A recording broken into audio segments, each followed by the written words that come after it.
Listo.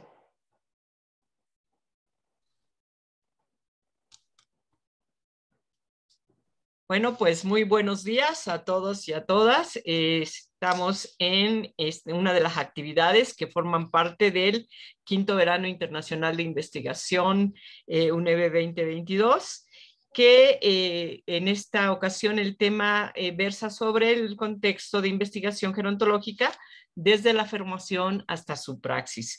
Y bueno, en este espacio nos hemos propuesto tener un muy interesante conversatorio sobre la acción socioeducativa, algunas reflexiones sobre la evolución y las aportaciones o posibles aportaciones de esta investigación de esta acción socioeducativa a la investigación.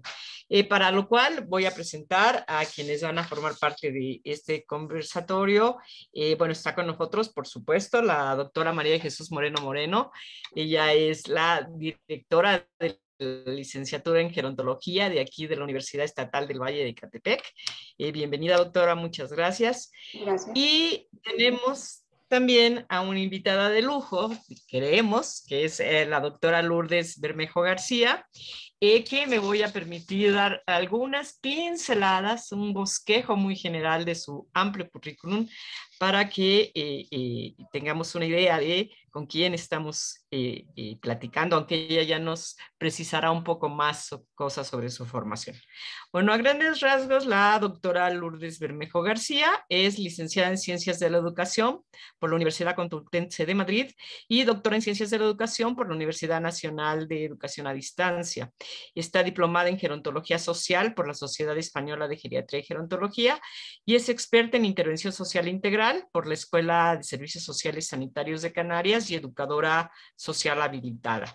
Además, es vicepresidenta de Gerontología de la Sociedad Española de Geriatría y Gerontología y miembro de esta misma sociedad desde 1993. Es vicepresidenta de la Sociedad de Geriatría y Gerontología de Cantabria y representante de la Sociedad Española de Geriatría y Gerontología en el Estatal de Demencias y en el Grupo de Ciudades Amigables.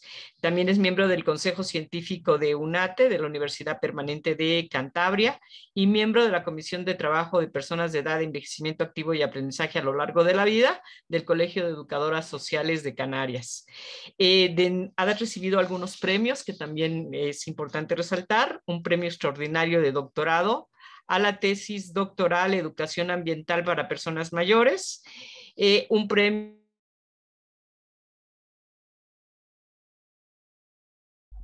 Disculpen, tuvimos una pequeña falla en la conexión, pero bueno, vamos a dar continuidad a este conversatorio, al cual yo quiero precisamente agradecer la experiencia de tener un conversatorio contigo. De verdad, después de leer algunos de los materiales que amablemente tú tienes en los medios digitales, la verdad es que ha sido un gran honor y un gran placer tenerte en este quinto verano internacional de investigación en gerontología. Quiero extenderte el más cordial saludo, la más cordial bienvenida a nombre del maestro Arturo Camacho Linares, que es nuestro rector. Espera que pronto nos podamos ver aquí en México. Así es que, bueno, espero que pronto podamos tener maletas listas para que puedas estar con nosotros. Y sin más preámbulo y respetando tu tiempo y considerando tu amplia experiencia en diferentes vertientes de la gerontología, nos ubicaremos en uno de los temas que es muy importante en este momento y creo que para el futuro más, que es el tema de educación. Y aquí tú nos dirás por qué hay algunos conceptos que tenemos que empezar a modificar, porque bueno, de repente aquí tenemos educación con personas mayores y de repente para personas mayores, ya nos dirás ahorita tu opinión y tu conocimiento fundamentado en esto. Y te quisiera preguntar, iniciar con esta parte, en donde nos platiques de dónde surge este tema de educación ahora sí que en el tema socioeducativo con personas mayores. Gracias por tu presencia. Bueno, gracias a ustedes por contar conmigo. Para mí un placer poder compartir con colegas que estemos cerca en intereses, en voluntad, en motivación, a pesar de las distancias geográficas y estas otras dificultades también ahora en tiempo de pandemia, ¿verdad? Los programas socioeducativos con personas mayores surgen de alguna forma si empezamos a pensar en el concepto del derecho a la educación, que con la definición de los derechos humanos en el año 48 del siglo pasado, ¿no? Empieza a ver como, digamos que es el momento en el que aparece en el mapa el derecho a la educación. Si bien es verdad que el concepto de la educación de los adultos mayores no estaba como una prioridad, no se pensaba, ¿no? Y entonces ya en España, en Europa en general y en España un poco más adelante, se empieza a pensar en el concepto de la educación compensatoria, es decir, hacia los años 70, 80, el problema de la falta de alfabetización de muchos adultos y de muchos adultos mayores, que lleva a como unas primeras iniciativas, digamos, de alfabetización de las personas adultas mayores, ¿no? Digamos que hay que esperar hasta los años 90, cuando empieza la idea de la educación permanente, y existe, digamos, una tendencia a hacer actividades o a promover iniciativas. Siempre hasta este momento está siendo todo súper minoritario, o sea que cuando digo iniciativas son súper minoritarias. En estos años ya 90 o en los primeros de los años 2000, referidos a la culturización, ¿no? Es decir, al acceso de las personas adultas y adultas mayores a la cultura, ¿no? Es un paso más, digamos, pero seguimos estando en un concepto, digamos, donde quizá era actividades educativas, socioeducativas para adultos mayores o para personas mayores, ¿no? Desde una visión, pues como ahora comentaremos, más epistemológica o más pedagógica o más filosófica, con esta visión de las personas no saben y algunos tenemos que hacer algo para que ellas sepan, ¿no? Y tienen que, de alguna forma, tenemos que enseñarlas o culturizarlas, ¿no? Es verdad que con la aparición de la idea del envejecimiento activo, del paradigma del envejecimiento activo,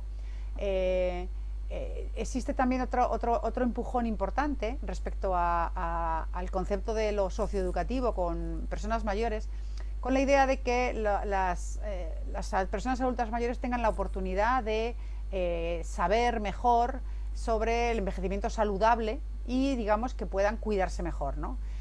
Pero seguimos estando en un concepto de culturización, ¿no? De culturización en temas de salud, en temas de prevención de riesgos, de evitar caídas, pero siempre con un paradigma, si me permitís, muy paternalista, muy nosotros sabemos, ustedes no saben y hay que enseñarles, ¿no? Y digamos que después, cuando ya se revisa el concepto del envejecimiento activo un poco a mayores, ¿no? Y se hacen las primeras revisiones, ya se añade, aparte de optimizar las oportunidades de salud, seguridad y participación para favorecer la calidad de vida, que es la definición, digamos, original.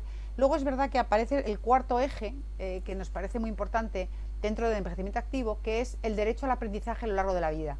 Y esto es, digamos, la primera vez que aparece también ya un concepto que empieza a poder englobar de una forma más profunda, más completa, las oportunidades, las necesidades de desarrollar oportunidades para el desarrollo personal, comunitario, de las personas adultas mayores, ¿no?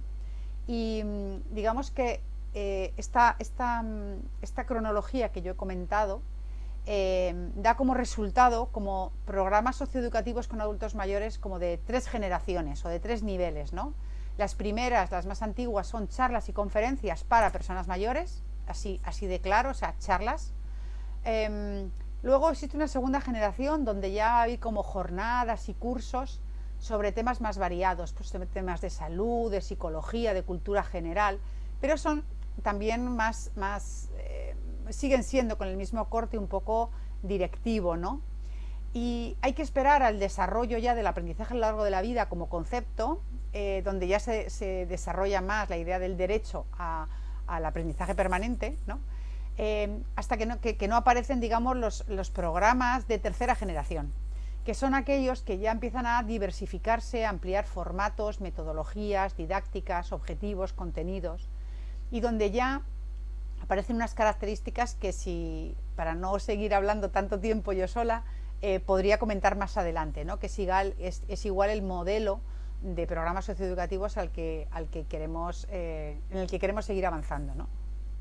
Ok, muchas gracias. Creo que este panorama que nos has presentado es muy interesante porque para empezar, bueno, se parte de una necesidad finalmente que es la parte de alfabetización, esta educación compensatoria que mencionas de entrada y cómo es que termina o se concluye en evitar esta parte de siempre pensar que otra persona es la que sabe más que el adulto mayor y que lo va a educar. Y hay un punto que me parece excelente, porque al final de cuentas lo que se está considerando ya en esta parte, entiendo que, si no, por favor, corrígeme, que en estos programas de tercera generación lo que se está retomando es la parte de la experiencia, la expertise del propio adulto mayor para, ahora sí que a partir de ello, generar otro tipo de formas de educación, lo que tú bien denominas socioeducativa, ¿no? Entonces, creo yo que esa parte es sumamente importante y después haré alguna pregunta que va medio especial en algunos términos que ahora se están manejando de este lado. Pero bueno, finalmente nos has dado la pauta de cómo surgen los programas educativos con personas mayores en España y aquí voy a una pregunta muy especial porque para investigación nos va a ser fundamental esta pregunta. ¿Hay algún supuesto epistemológico que haya permitido el desarrollo de estos programas socioeducativos? Sin duda. Partimos de un origen en el que el concepto del conocimiento es algo, el conocimiento existe como algo externo a las personas, que además se ha generado normalmente en ámbitos científicos, ¿verdad? Que digamos que hay como unas personas que a nivel social están legitimadas y cualificadas para generar conocimiento, y otros ciudadanos, digamos, que tienen que empaparse, tienen que recibir esos conocimientos construidos, ¿no? Es decir, el conocimiento como algo cerrado, como algo construido desde un parámetro científico, independientemente de que las ciencias puedan ser positivistas y biomédicas o sean ciencias humanas, sociales y del comportamiento. En esencia, la idea de que el conocimiento nace de la investigación y que el conocimiento en sí tiene que ser científico para que sea como tal, para que se pueda llamarse conocimiento, es una visión epistemológica que define claramente los primeros dos tipos de generaciones de programas, donde, como digo yo, siempre son programas para adultos mayores, ¿no? Porque efectivamente el rol que tiene el adulto mayor es de escucha, de recepción, de asimilación, y digamos que la capacidad didáctica de las personas que estaban monitoreando o liderando o dirigiendo esas actividades educativas era simplificar o hacer entender la información a los adultos mayores, ¿no? Pero no tenían un papel de construcción de conocimiento. Eso implica otra visión epistemológica diferente, que habla de, efectivamente, el valor de la experiencia, el valor de la subjetividad en el propio conocimiento, ¿no? En el conocimiento humano, tanto a nivel individual como a nivel comunitario. Quizá este peso importante de lo subjetivo, de la construcción personal, incluso de la cohabitación de diferentes culturas, porque, claro, en una visión muy hegemónica, muy poderosa de conocimiento científico, el conocimiento se basa en el conocimiento científico de ese momento, que representa una forma de ver el mundo. Pero es que muchas personas de otras generaciones, con otras vivencias, con otra cultura, con otra forma de relacionarse con el mundo, han generado otros conocimientos diversos, ¿no? Y desde esa hegemonía epistemológica del conocimiento científico se dejaba fuera todo este saber de otras personas, incluso de pueblos, de subculturas, de etnias que cohabitan en nuestras sociedades, ¿no?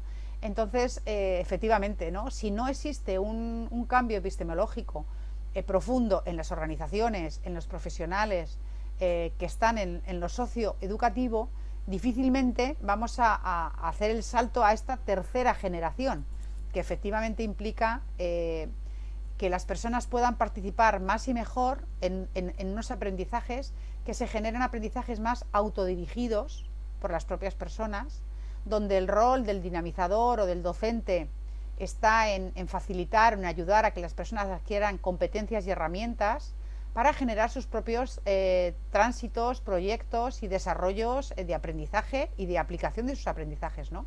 Es más generar y construir conocimiento, investigar la realidad y aplicar ese conocimiento de la realidad en sus propias vidas con fines de desarrollo personal y de desarrollo en la comunidad. O sea, es decir, que sean aprendizajes con un destino en la vida de las personas, ¿no? Que no sea que sepan sobre la historia del dinosaurio en Alemania, sino seguramente que eso puede ser muy interesante si quieren tener ese conocimiento más cultural, digamos, más científico, pero sobre todo que tengan un conocimiento que les ayude a tener una vida mejor, una vida más acorde a sus valores, a sus deseos, a su proyecto de vida.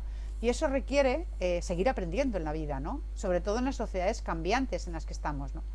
De alguna forma, ayudar a que en la fase de envejecimiento, este momento de la vida que puede durar 20, 30 años, tenga un proceso de optimizar tus propias capacidades para tener una mejor vida y una mejor forma de afrontar esta etapa de la vida que es tan compleja para tantas personas, ¿no? Esto es la tercera generación y desde luego implica o requiere ese cambio epistemológico, sin duda.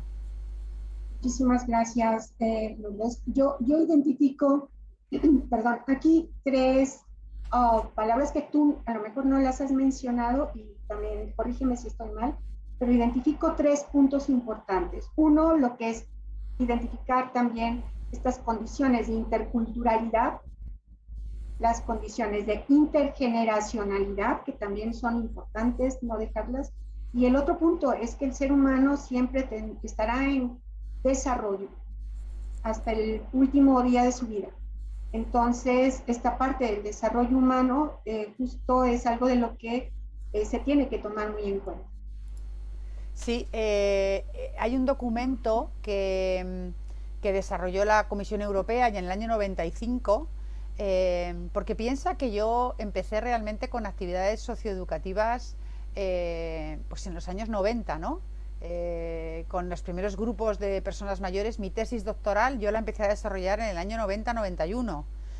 Tardé 13 años en elaborarla y la leí en el 2002 y bueno, realmente decía este documento de la Comisión Europea, habla de el desarrollo del potencial humano debe de buscar que facultar y estimular a las personas, a los individuos, para adquirir los conocimientos, los valores, las destrezas y la comprensión que requieren a lo largo de la vida para poder aplicarlos con confianza, creatividad y gozo en los roles y en sus entornos de vida. Es decir, nos está marcando claramente que lo socioeducativo tiene que estar al servicio del desarrollo de las personas para que ellas, como muy bien dicen, con confianza, creatividad y gozo lo puedan aplicar en su vida cotidiana. O sea que realmente, y esto, querer conseguir este fin requiere otro tipo de medios. O sea, no podemos querer conseguir, por ejemplo, el empoderamiento de las personas adultas mayores si no utilizamos procesos y metodologías socioeducativas empoderadoras. Porque no se puede conseguir un fin si no utilizas los medios coherentes para lograrlo. Así es, así es. Y considero que, bueno, has llegado también a un territorio que permite, o a mí por lo menos me está permitiendo, ver cómo se sustentan algunas políticas públicas de orden internacional que se están proponiendo, como es incluso desde los objetivos del desarrollo sostenible, la parte de educación, y ahora lo que es la década del envejecimiento saludable, que también retoma de manera y le da un peso importante al tema de educación y que por obvias razones quienes están formando en la atención a adultos mayores, y me refiero en la atención en el más amplio concepto, no solamente en términos de la atención a la salud, sino mucho más allá, pues bueno, esto será realmente un parteaguas que tendrá que estar forzosamente en la currícula de quienes están formando como gerontólogos. Y esto es algo que seguramente, y ahí vienen algunas preguntas, ¿cómo se llama? Las que yo quiero dejar como un poquito más al final, pero antes quiero preguntarte, ¿qué logros dentro de este contexto que nos has dado, cuáles son los logros más importantes que han tenido con estos programas socioeducativos? Bueno, ha habido algunas experiencias pequeñas en términos estadísticos o en términos de volumen, pero que sí que supusieron unos hitos importantes respecto a experiencias. Por ejemplo, hubo una experiencia en el País Vasco que se desarrolló por cerca de 10 años, donde se hacían actividades socioeducativas con grupos y que después era como un primer año de capacitación, digamos, para los propios adultos mayores en muchos temas. Y luego, digamos que a partir del segundo año se trataba de un acompañamiento para la aplicación de lo que las propias personas adultas mayores en ese grupo, en esa comunidad, para aplicarlo en su propia comunidad, en proyectos de desarrollo en su propia comunidad. De forma que los adultos mayores se convertían en agentes de desarrollo de sus propias comunidades, ¿verdad? Esto fue desde los años 2000 algo hasta 2010 aproximadamente, o sea que estamos hablando de experiencias que tienen ya pues más de 12 años que yo las evalué. Yo evalué todo ese paquete de programas que había durado 10 años de alguna forma, ¿no?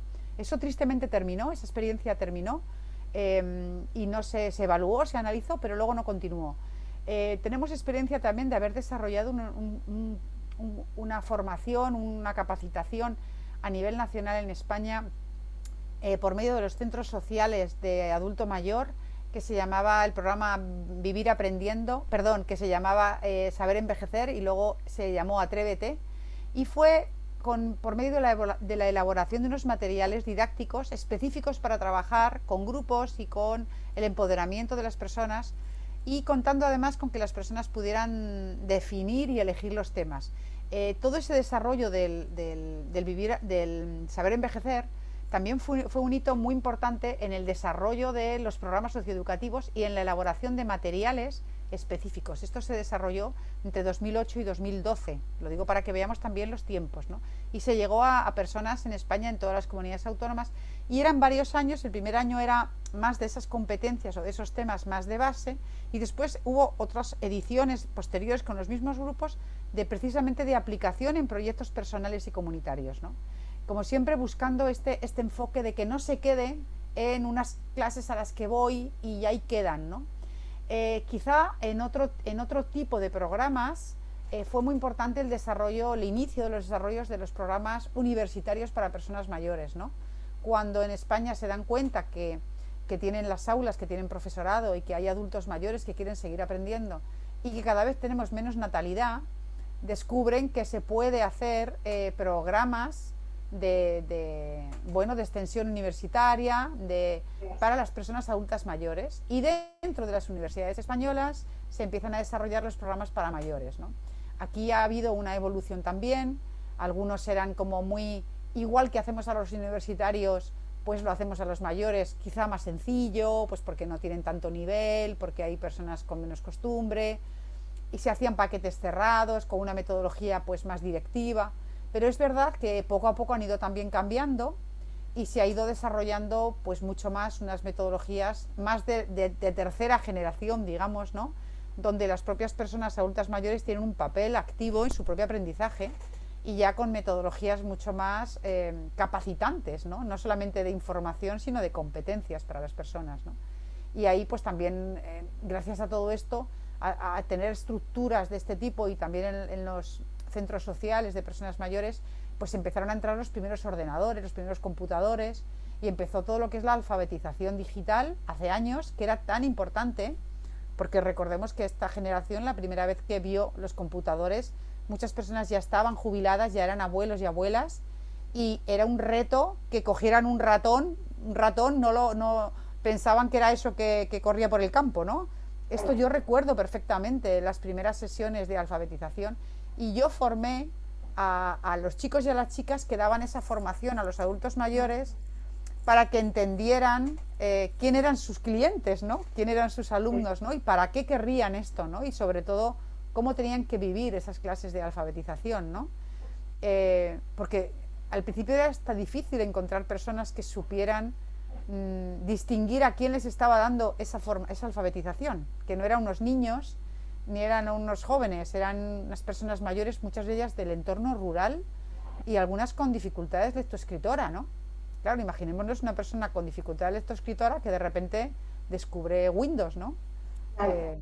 Es que fue realmente revolucionario. Ya, bueno, Google es como increíble, ¿no? Ahora ya nos parece mucho más normal porque han pasado años, pero es verdad que esos primeros...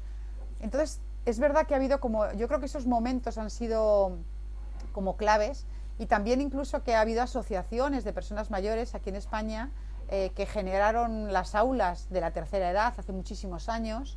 Yo colaboré con ellos ya en los años 90 y que fueron pioneros en autoorganizarse para hacer actividades, y dentro de esas actividades incluían las de aprendizaje, porque igual que la UNATE, de la que formo parte, es decir, es un poco, nosotros queremos seguir aprendiendo y nosotros nos autoorganizamos cosas que nos interesan, ¿no? Y yo creo que también representan hitos cuando vemos que las propias personas adultas mayores hace 20 o 25 años ya se autoorganizaban para aprender cosas, ¿no? Para estar al día, ¿no? Así es. Bueno, la verdad es que traes a mi mente incluso algunas experiencias que hemos tenido aquí en la universidad con gerontólogos que precisamente fungen como facilitadores en esta parte de la alfabetización digital, y que, bueno, esto que comentabas de las personas que están en el medio rural, que nunca han tenido la posibilidad de estar frente a un ordenador, déjame decirte que en el medio suburbano, que es urbano, que es en el que nosotros estamos, pues bueno, hay quienes, por ejemplo, nos decían, es que esto que yo tengo aquí enfrente parece que lo maneja el diablo. Es así como que muy especial. Cuando ellos transitaron por toda estos apoyos con sus facilitadores y logran dominar la tecnología, pues bueno, hay quienes se pudieron comunicar hasta con el Papa. Entonces creo que esto pues es también esta parte de incorporar, empoderar, justo como tú bien lo mencionas, por medio de la educación, y generar agentes de cambio. Estos agentes de cambio que son los adultos mayores y que precisamente nos vienen nos favorece al cumplimiento de una participación social de ellos, y son agentes sociales de cambio, pero con una inclusión y una participación importante que seguramente, bueno, espero yo tener la oportunidad de ver y además de vivir, porque yo ya estoy en esta etapa, y justo pues tenemos mucha tarea que desarrollar. Entonces, en esto que tú nos mencionas, si tú tuvieses que colocar en una balanza el peso de todas las condiciones que tuviste que desarrollar desde la formación, y ahorita me encantó esto de que tú participaste en la formación de quienes facilitaron esos aprendizajes, compartir conocimientos, nos mencionaste esa parte, pero ¿qué otros factores intervinieron y qué peso les das? Yo creo que es muy importante. Por un lado están los factores demográficos que están sucediendo aunque nosotros no queramos, que es que las personas adultas mayores que van llegando, las nuevas cohortes de adultas mayores, son diferentes, tienen un nivel en España clarísimamente. En España, cuando yo empecé a trabajar a finales de los años 80, teníamos una tasa de personas analfabetas en los más mayores inmensa, eran la mayoría. Y ahora tenemos precisamente todo lo contrario, es decir, hay muy pocas personas que no tengan unos rudimentos suficientes para desenvolverse, ¿no? Es decir, hemos hecho una inversión enorme en las generaciones que han ido llegando a ser persona mayor, ¿no? También pensemos que, claro, persona mayor tenemos desde las personas con 65 hasta las personas con 100. Aquí en España las mujeres llegar a los 90 años es una cosa ya muy frecuente y muy habitual. Y tener 90 y tantos años no es tan difícil. Desgraciadamente, después de esta pandemia, con la cantidad de personas mayores que han fallecido en España, que es una tragedia horrorosa y ha sido un genocidio edadista, y esto lo digo, pero es verdad que hasta que no sucedió la pandemia teníamos unas edades súper longevas, en donde, claro, vemos la gran diferencia de cultura, de visión, de formación, de expectativas vitales y de expectativas de aprendizaje que nos van llegando sin que nosotros hagamos nada. De forma que tú no puedes seguir trabajando como hacías hace 10 años, porque las personas adultas mayores son diferentes, y esto es algo que nos va a venir y que vamos llegando. Es decir, cuando nosotras tengamos unos años más, no tenemos nada que ver con la generación de nuestras madres o de nuestros padres, sin duda, ¿no? Y de alguna forma los profesionales jóvenes que se están capacitando ahora tienen que tener en cuenta que ya somos generaciones que nos hemos educado en unos conceptos de libertad, de derechos, las mujeres con una visión de igualdad de derechos y una serie de elementos que van a hacer que las relaciones socioeducativas tengan que ser mucho más horizontales, porque ya no vamos a permitir que nos vengan a hacer esta alfabetización o esta culturización. No lo vamos a permitir. Entonces, de alguna forma, hay como unos factores entre estructurales, demográficos, que ya nos van viniendo, que en cada sociedad pueden ser más lentos, según cómo van cambiando las cohortes de personas mayores, pero que se nota. Y yo ahí también noto mucho cómo los paradigmas que los gerontólogos y las gerontólogas estamos desarrollando sobre lo que es el buen envejecer y los cambios normativos que ha habido tanto a nivel internacional, por ejemplo, con los derechos, con el reconocimiento de los derechos de las personas con discapacidad, por ejemplo, o de las personas mayores, todo el tema de derechos de las personas, toda la perspectiva ética de la dignidad, etcétera. Todo el desarrollo de lo que desde la gerontología hemos dicho también, del envejecimiento activo y el derecho a la participación de la persona y al control de su propia vida, y a dar los apoyos que necesitan, pero sin eliminarles sus derechos de toma de decisiones, de derecho a la información, etcétera. Claro, esta visión de la persona adulta mayor como un sujeto de derechos, como un ciudadano, cambia radicalmente la relación socioeducativa. Porque no es un niño que hay que enseñar, no es un pobrecito que no ha estudiado y que ahora es mayor y que es un viejito. No es un viejito, ni es un abuelito, no, es un adulto mayor. Esto es otra cosa. Y entonces, esto también, yo creo que esto, para mí, en la evolución social del cambio de mirada hacia las personas adultas mayores, es como quizá el revulsivo que más nos hace cambiar a los educadores o a los educadores sociales que queremos estar en la vida de las personas, pero tenemos que hacerlo desde esta mirada de los derechos, de la dignidad, del reconocimiento del otro, ¿no? Y esto a nivel metodológico y a nivel epistemológico implica otra forma de ser y de mirar. No se puede seguir haciendo lo mismo, porque es una falta de respeto.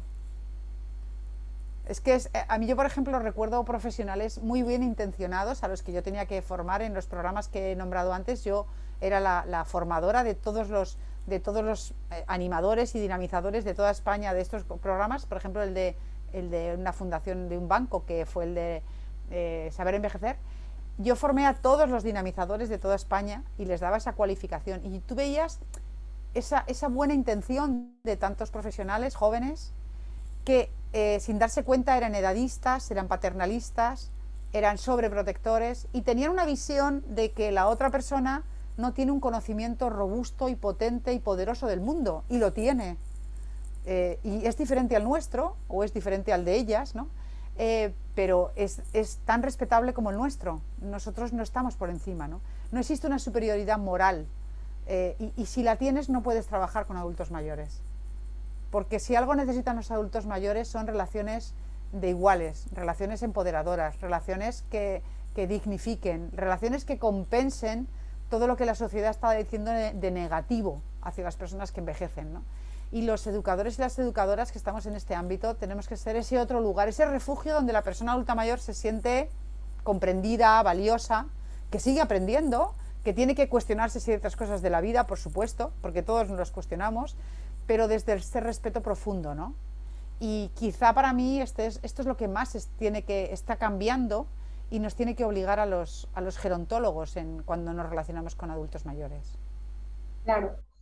Tal vez muy atrevidamente yo me diría que la educación con personas mayores nos permite justo darles su valor como personas, como seres humanos, y desarrollar acciones de igualdad, de equidad, porque es su derecho. O sea, no les estamos dando nada. estamos reconociendo su valor y lógicamente, pues bueno, trabajar con ellos es algo complejo. Y creo que aquí entiendo también, fíjate que después de que has mencionado todo esto, porque no hay tantos gerontólogos, porque esto no es una tarea sencilla. Esta es una tarea que obliga a vivir y a aplicar pues todos los conceptos éticos precisamente para poder convivir, para poder participar y trabajar en procesos educativos con las personas mayores, ¿no? Entonces, la verdad esto está siendo sumamente rico, creo que nos estás dando pautas muy importantes que no solamente nos van a dirigir, que ahorita a lo mejor me jalan un poquito las orejas porque no he aterrizado en el tema de investigación, pero que también nos permiten identificar puntos clave en la formación de los gerontólogos, qué elementos tienen que conformar su currícula, qué elementos tienen que conformar su propio proceso socioeducativo, ¿sí? En estas habilidades socioemocionales que deben adquirir y fomentarse durante su formación para que podamos tener resultados favorables ya en su práctica profesional, en su praxis, como bien es el tema de este verano. Sí, es muy revelador. Durante la pandemia tuve la oportunidad de desarrollar varios cursos online, bueno, precisamente liderados desde México, desde entidades socioeducativas que trabajan con adultos mayores y que también fueron abiertas a la comunidad latina en general y participaron profesionales de varios países, ¿no? Eran siempre actividades educativas sobre programas socioeducativos con personas mayores. Y era muy interesante porque yo les enseñaba y les hacía pensar, no solamente esas competencias, tal, ¿no? Sino incluso qué cosas no se deben hacer, qué metodologías no se deben utilizar, porque infantilizan, porque estamos aplicando a técnicas de animación sociocultural que trabajamos con niños, no las podemos utilizar con adulto mayor porque no es digno, porque no nos gustaría a nosotros que nos trataran así, porque hay que hacerlo de otro modo. Y entonces hay que tener una humildad especial, porque tú con un niño pues tienes un margen muy grande para tener esa desigualdad en el rol, no pasa nada. Con un joven que está en la enseñanza formal, está obligado, está en el colegio, da igual que tú seas un profesor bueno o malo, va a tener que estar ahí porque la enseñanza es obligatoria y de alguna forma los contenidos, los currículos, está todo ya preparado, solamente tienes que ejecutarlo. Pero con adulto mayor es todo lo contrario. Con adulto mayor son personas complicadas, complejas, diferentes a ti, con otra cultura, con otra expectativa de la vida, con otras necesidades que muchas veces, si eres muy joven, ni siquiera te las imaginas.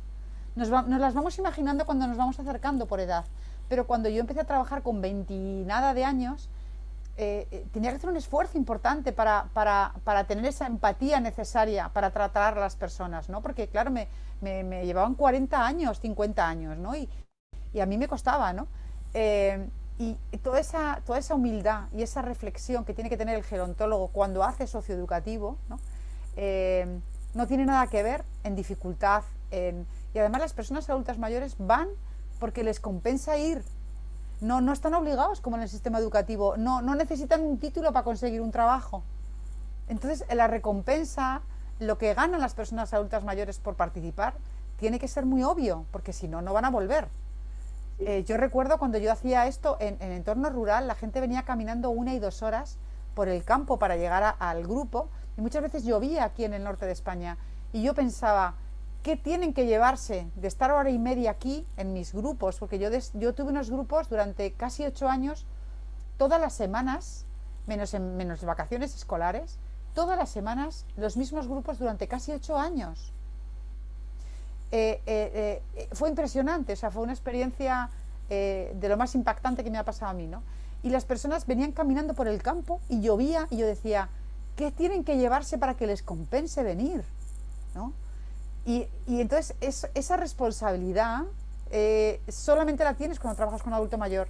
Con otro tipo de grupos hay otras claves, ¿no? Pero con adulto mayor tienes esa responsabilidad, ¿no? De que depende de tu capacidad, del arte que tengas, ¿no? Ya no es una ciencia, es un arte, y esa humildad de saber contactar de persona a persona o de persona a grupo, ¿no? así es. Creo que en este sentido acabas de aterrizar en dos conceptos muy concretos, ciencia y arte. Y en la parte del arte hay un contenido humanista impresionantemente alto y fuerte, que es lo que va a permitir desarrollar estas actividades. Entonces, pues bueno, eso es... Necesitamos las dos. Sí, necesitamos la sí. parte de didáctica, el saber de lo que sí, el saber de lo que no y el cómo hacerlo. Necesitamos esas competencias prácticas. Y luego necesitamos la parte humana de actitud realmente de querer comprender, de respetar, de disfrutar con el contacto con las personas adultas mayores y ver en la diversidad de lo diversos que somos, ver la oportunidad de desarrollo personal, que es magnífica. Exactamente. Y en este sentido, les acabas de comentar algo muy interesante también, la parte de la metodología desde la óptica didáctica, porque, pues bueno, a veces pensamos hacer adecuaciones, como bien lo mencionaste, que incluso pueden llegar a lesionar precisamente pues a la otra persona porque no nos estamos ubicando en su contexto, en su historia de vida. Y pues bueno, eso es grave, lo veo yo como una situación grave. Entonces, ¿cuál es la metodología didáctica que tú, porque esto de hablar de socioeducativo es nos tendríamos que tenerte aquí para un curso especial? Sí, iba a decir que bueno, solamente la metodología son unas cuantas horas, ¿no? Yo soy básicamente constructivista, aplico primero por convicción y por práctica. Yo es curioso, pero cuando yo estudiaba no se estudiaba el constructivismo y yo lo aplicaba pero por sentido común, porque la única forma que me funcionaba poder dar a las personas lo que podían necesitar era partir de sus intereses, partir de su punto de vista, partir de sus conocimientos, partir de sus saberes y a partir de ahí intentar enriquecerlos, cuestionarlos, matizarlos contando con la experiencia del propio grupo como ese escenario. Por eso para mí no existe lo educativo, para mí existe lo socioeducativo, ¿no? Porque me cuesta mucho pensar en lo educativo con adultos mayores desde un contexto que no haya un grupo, ¿no? Aunque sea muy pequeño, ¿no? Que muchas veces en lo socioeducativo después hay tareas individuales y las personas se llevan tareas y hacen trabajos o reflexiones o piensan de forma individual, por supuesto, pero lo vuelven a aportar al grupo, porque al final uno de los elementos que yo creo que son claves para todas las personas, que es la identidad, la necesidad de mantenimiento de identidad, de la necesidad de pertenencia y de la autoestima. Todos esos son elementos que necesitamos el grupo para que las personas podamos sentirnos bien, ¿no? Y para incluso encontrar este propio sentido de vida, ¿no? Y yo creo que el grupo es el escenario natural y en el que se deben de hacer las cosas. Entonces, yo soy metodológicamente muy constructivista y luego para mí el grupo tiene un valor esencial. El grupo no es como dar una charla a muchas personas para que salga barato. El grupo es el escenario natural por el que las personas somos capaces de cuestionar nuestros pensamientos, nuestros sentimientos, de ponerle palabras a nuestras realidades y de enriquecerlas con las experiencias y las miradas de los demás. Y es el único momento, yo creo, que podemos abrir nuestro corazón y nuestra cabeza para mezclarlo con las de los demás y después irte enriquecido, ¿no? Eso es el grupo, ¿no? Y para mí los grupos y la parte emocional es básica, ¿no? Yo trabajo mucho, no solamente en términos intelectuales, sino sobre todo también en términos relacionales y afectivos, ¿no?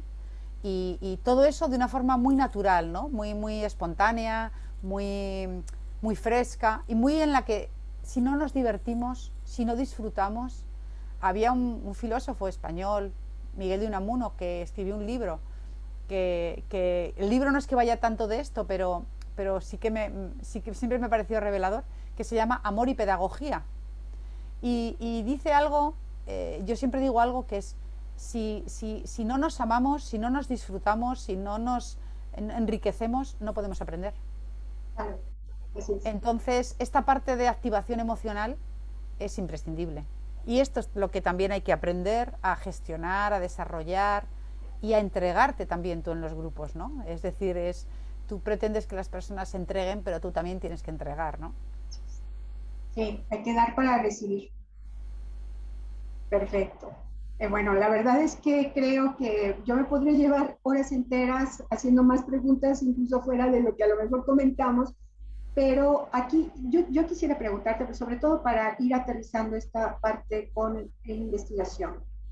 Tú nos has comentado dos cosas que me parecieron fenomenales en el asunto del tiempo que requiere generar procesos de investigación que realmente puedan aportar. Que esto no es algo tan sencillo. Mencionaste los años que te llevó precisamente trabajar todo esto y cómo concluyeron en algún momento dado en tu tesis doctoral. Entonces, en todo esto, pues bueno, sabemos que las respuestas no las vamos a tener ni dentro de un año ni dentro de dos, que hay que trabajar muy fuerte. Y aquí yo te quiero preguntar, en el caso de ustedes, en el caso de España, en el caso tuyo y con tus grupos que estás formando en estas áreas, ¿cuáles son las líneas que están desarrollando? ¿Cuáles son las temáticas que ahorita les han preocupado a ustedes? Yo creo que, bueno, parto de que yo creo que en España hay muy poca investigación en este ámbito, ¿no? Yo creo que hay investigación, pero yo creo que es insuficiente. Y a veces la investigación que hay, a mí no me agrada a veces el enfoque, porque quizá no se está investigando lo que me parece más relevante, o porque los métodos que se utilizan me parece que tampoco son epistemológicamente los mejores. Voy a poner algunos ejemplos. Una experiencia que yo tuve en mi propia tesis doctoral, que triangulé métodos cuantitativos con métodos cualitativos. La parte cuantitativa, que me llevó muchísimo trabajo, muchísimo, no resultó para nada valiosa, porque para los adultos mayores contestar una escala tipo Likert que tenía elementos en negativo para que estuviera bien diseñada, es decir, a veces los instrumentos de investigación que se hacen, que creemos que son sencillos, que es una escala o un cuestionario, creemos que con pasarlas las personas las van a responder y ya nos va a dar información fiable, y no es así. Y esto me pasó a mí hace, pues eso, 20 y tantos años, y yo sé, por ejemplo, que ha habido investigaciones que se han hecho en España, que los tipos de instrumentos que se han utilizado para esas personas mayores, yo dudo hasta que sean útiles, porque primero dan muy poca información, y la que dan no me creo que sea cierta, porque había personas que rellenaban un cuestionario o simplemente te lo decían oralmente, ni siquiera lo rellenaban porque no podían leer y escribir, sino que me decían a mí la respuesta, yo tenía las fichas para que lo hicieran muy fácil y esto. Y entonces ellos decían una cosa, pero cuando después la parte cualitativa les hacía una entrevista en profundidad, me decían lo contrario y me lo argumentaban. Es decir, que lo que era fiable era la conversación, una conversación cualitativa, o tanto individual como las grupales, ¿no? Claro, ahí es donde las personas se manifestaban con libertad y se podían expresar bien. En la parte cuantitativa, por ejemplo, pues no. Entonces, hay instrumentos de las investigaciones que no están bien pensados a veces para las personas mayores, y a veces se utilizan. Por eso digo que a veces los métodos no son los idóneos. O a veces se intenta investigar lo que a nosotros nos interesa, pero, por ejemplo, hay pocas investigaciones que quieran saber desde la experiencia de las propias personas mayores, desde los resultados o desde lo que viven o desde lo que prefieren las personas mayores. Y una investigación, por ejemplo, muy interesante en estos procesos de dinamización de 10 años en los que participé, se le preguntara a las personas mayores, tengo aquí los resultados delante, cuáles eran las competencias que eran más importantes. Habían tenido muchísimos dinamizadores de muchísimos temas y en muchísimo territorio, o sea que era una población muy grande para estudiar. ¿Qué competencias tienen que tener los dinamizadores de los programas socioeducativos, de los programas que tienen con ustedes? Entonces, la primera competencia que salió era la capacidad para la gestión de lo grupal y para desarrollar vínculos. O sea, el educador capaz de generar ese buen ambiente y esas buenas relaciones. Segundo, la competencia didáctica metodológica. Y tercero, algunas características personales relacionadas con el sentido del humor, la alegría, la simpatía. Entonces tú te das cuenta de la importancia de la parte relacional, tal y como lo dicen los propios adultos mayores. Es decir, yo no vengo aquí para llevarme mucha información. Yo lo que busco en un buen dinamizador es esa capacidad de gestionar el grupo y de ayudarnos a mejorar en las relaciones. Yes. Y cuando ellos mismos lo identificaban así de claro, te dabas cuenta, dices, esto sí que es una investigación que conduce o que debería conducir a pensar la forma de cualificar y de evaluar a los futuros gerontólogos que hagan estas tareas, ¿verdad?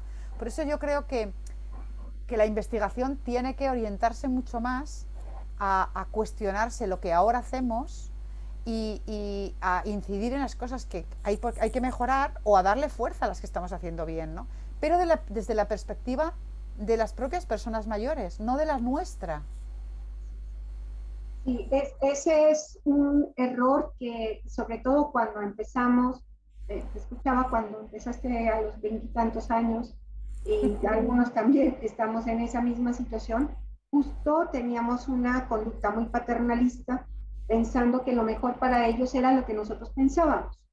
Y muchas veces no es así, ni siquiera en lo más mínimo, ¿no? Entonces, la vida te va enseñando que esto hay que irlo cambiando y creo que ahora, pues es todavía ya teniendo tantos gerontólogos como tenemos en México, creo que valdría la pena y ojalá y todo el mundo nos esté escuchando, porque creo que has dado tips muy, muy importantes. No solamente en la parte de cuáles son las competencias que deben tener, sino también para nosotros en las instituciones de educación superior, hacer investigación en las características de nuestros facilitadores, porque creo que esa parte es sumamente importante. Tal vez me voy a atrever a hacer un comparativo, si tendríamos, son diferentes las competencias que debe tener un médico, por decirlo así, a un gerontólogo o una gerontóloga. Creo que sí, si bien es cierto, hay puntos de coincidencia, hay puntos de divergencia y de capacidades, competencias que deben tener que van a marcar una buena praxis. Entonces, aquí esa parte es muy importante. Y además, pues bueno, tú hablabas del sentido del humor y la simpatía. Eso me encantó porque a veces uno pensaría que los jóvenes, por su carácter de jóvenes, lo tienen, pero resulta que a veces nos encontramos 2 que 3 limoncitos agrios que hay que sacarles la sonrisa, pero sí con tirabuzón, ¿no? Entonces, creo que esta parte de aprender a sonreír, de aprender a tener humor, que además hablamos de un humor diferente a lo que incluso entre la misma comunidad de jóvenes se da, ¿no? Que ese es un punto importante. Pues bueno, yo me extendería muchísimo más y creo que aquí nos has contestado la última pregunta que también yo tenía, que es, bueno, ¿cuáles son los retos? ¿Qué acciones tenemos como pendientes? Yo diría que seguir en toda la línea que he ido comentando, pero además me preocupan varias cosas. Me preocupa, en primer lugar, que seamos capaces de atender la diversidad de personas adultas mayores. Cada vez tenemos personas más diversas por la propia edad, por la propia longevidad, porque hay personas que han vivido trayectorias personales en entornos urbanos, profesionales, profesionistas, con personas rurales, con personas que han trabajado en el campo, hombres y mujeres con roles sociales muy diferentes, personas en situación de vulnerabilidad, de soledad, de fragilidad económica, social, personas con situación de salud delicada, personas en situación de dependencia, personas que tienen que vivir en organizaciones, que tienen que vivir en residencias. Yo creo que cuando hablamos de lo socioeducativo tiene que ser un derecho para todas las personas y también para aquellas que se encuentran, y este es el gran reto que tenemos también, aquellas que se encuentran en situación de dependencia o que viven en algún tipo de organización de cuidados. Ellas también tienen derecho a tener esos espacios de desarrollo personal y de participación, aunque es más difícil, e incluso aquellas que puedan tener limitaciones en algunas de sus capacidades cognitivas también. O sea, yo creo que lo socioeducativo también tiene que estar presente en las personas que necesitan bueno, pues más apoyos para poder comprender el mundo, para poder relacionarse, para poder disfrutar, ¿no? A veces lo socioeducativo tiene que recuperar este momento de que la persona se sienta a gusto consigo misma y con los demás, ¿no? Y se encuentre en el mundo y que tenga un lugar en el mundo, ¿no? Que participe del mundo, ¿no? A pesar de que tenga limitaciones o discapacidades diversas, ¿no? Yo creo que lo socioeducativo tiene también que transitar por esa parte, porque todo el mundo tiene derecho a poder seguir desarrollándose como persona. Exactamente. Mira, aquí, pues bueno, algo de lo que te comento, en algún esquema que por ahí tenemos de formación de los gerontólogos, justo a lo mejor les estamos atribuyendo tareas muy grandes, pero que bien entendidas pueden ser desarrolladas. Y con esto último que mencionaste es pensar en que la persona se sigue desarrollando, porque, como lo mencioné hace un momento, hasta el último día de su vida. Y si ese día se va con la plena satisfacción de haber cumplido con su misión en la Tierra, creo que la tarea está cubierta. Entonces, creo que bien vale la pena poder tener la experiencia de tenerte en algún momento aquí con nosotros.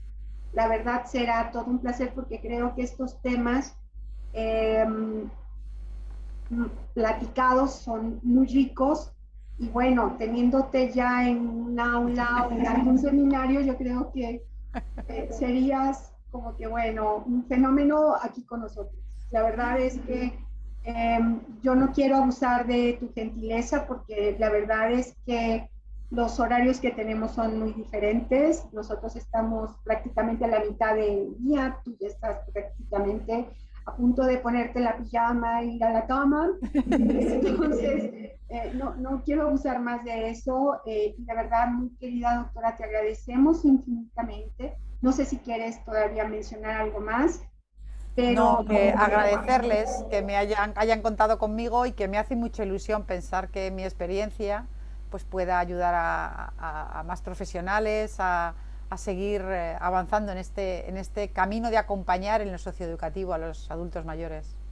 No, de verdad, muchísimas gracias por tu participación en este 5º verano internacional de investigación en gerontología. Y pues bueno, creo que hemos dado cumplimiento incluso al nombre de este verano, que es Contextos de Investigación Gerontológica, de la formación a la praxis, que eso es algo muy importante. Y hay una frase que tú tienes por ahí en algún material que resume lo que acabamos de recibir de ti, que es justo la modernización de la mirada a los temas socioeducativos, y que finalmente la tarea que nos dejas es muy grande. Creo que tenemos contigo, si tú nos lo permites, contar ahora con una guía importante, con precisamente una aliada en todo esto, una tutora, una mentora tal vez, en todo esto, que pues seguramente va a hacer crecer a todas las universidades, a todos los profesionales que se están formando en el área. Y pues bueno, no me resta más que agradecerte, de verdad, infinitas gracias. Considéranos a la Universidad Estatal como tu casa, y a México, que te recibe con los brazos abiertos en el momento que decidas estar con nosotros. Y que bueno, esperemos que la pandemia no nos vuelva a presentar ningún traspiés, para que esto pueda ocurrir lo más pronto posible. Muchísimas gracias. Muchas gracias. Gracias a todos por estar presentes en este verano. Y pues bueno, buenas noches España, buenas noches Lourdes, buenas y a todos noches. Los demás. Buenas noches a todos y a todas. Chao. Gracias Lourdes, bye.